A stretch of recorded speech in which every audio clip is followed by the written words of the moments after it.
live in Bloomberg World Headquarters in New York over the next hour, plus we're covering stories out of Seattle, Atlanta, and Riyadh. Here's what we're watching. U.S. stocks bouncing around largely to the upside. This is as large cap tech halts its slide. We're going to take a look at the technical trends across the asset classes with Katie Stockton of BTIG. Oil prices also bouncing back today. Where will they be in the coming years? And will OPEC get a deal done? We get perspective from BP CEO Bob Dudley. And the Trump transition efforts are turning into a bumpy ride. Reported power struggles inside the team are hurting efforts to form a cabinet. We'll get the latest.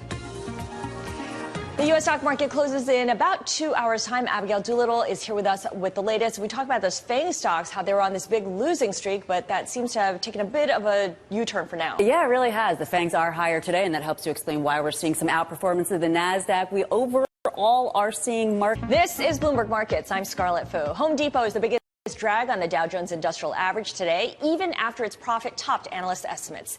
The reason? The home improvement chain failed to raise its full-year revenue forecast of a 6.3% gain. This implies a further sales deceleration in the current quarter. So let's take a look at Home Depot in today's The Numbers Don't Lie.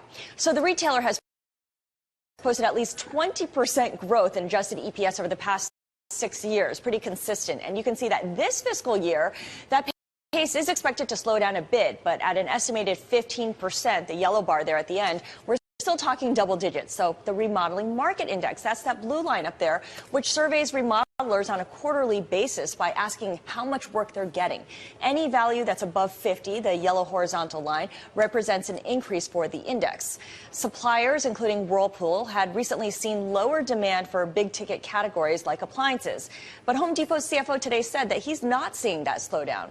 And these kinds of purchases, which typically exceed $900, rose 11% in the past quarter and are a big driver of same-store sales. History here between Jared Kushner and Chris Christie, which resulted in Mike Rogers being expendable. Walk us back to what happened. It's quite a or nominations, at least, from President-elect Trump. Carl Icahn, of course, a vocal supporter of Donald Trump, sent out a tweet today regarding the transition. Names that we're seeing for Treasury Secretary, they do not seem anti. Home Depot, the biggest drag on the Dow Jones Industrials. It's falling the most since February, and this is even after its profit topped analyst estimates. And the reason here is the home improvement chain failed to raise its full-year revenue forecast of a 6.3% gain. This implies a further sales deceleration in the current quarter. So let's take a look at Home Depot. In today's The Numbers Don't Lie. The retailer has posted at least 20% growth in EPS, adjusted EPS, over the past 6 years. Pretty consistent. And you can see that this fiscal year, that pace is expected to slow down a bit, but at an estimated 15%, we're still talking double digits. So home spending is critical, as Home Depot sales often correlate with the remodeling market index, and that is the blue line there. It surveys modelers on a quarterly basis. And these kinds of purchases, which typically exceed $900, rose 11% in the most recent quarter. They're a big driver of same-store sales. Big ticket purchases increase as Americans feel more confident in the values of their homes. Now, this white line here tracks the bounce back in home prices since the financial crisis, while the orange bars show you the supply that has pretty much trended lower in the aftermath of the crisis. Yet, with the increase in property values approaching a 5th year now, I'm Scarlet Fu. What'd you miss? OPEC and Russia looking to secure an oil deal. Remember, OPEC not so long ago agreed to cut production, but the details haven't been worked out yet. You do have Qatar, Algeria, and Venezuela leading an effort, a diplomatic push to get this done.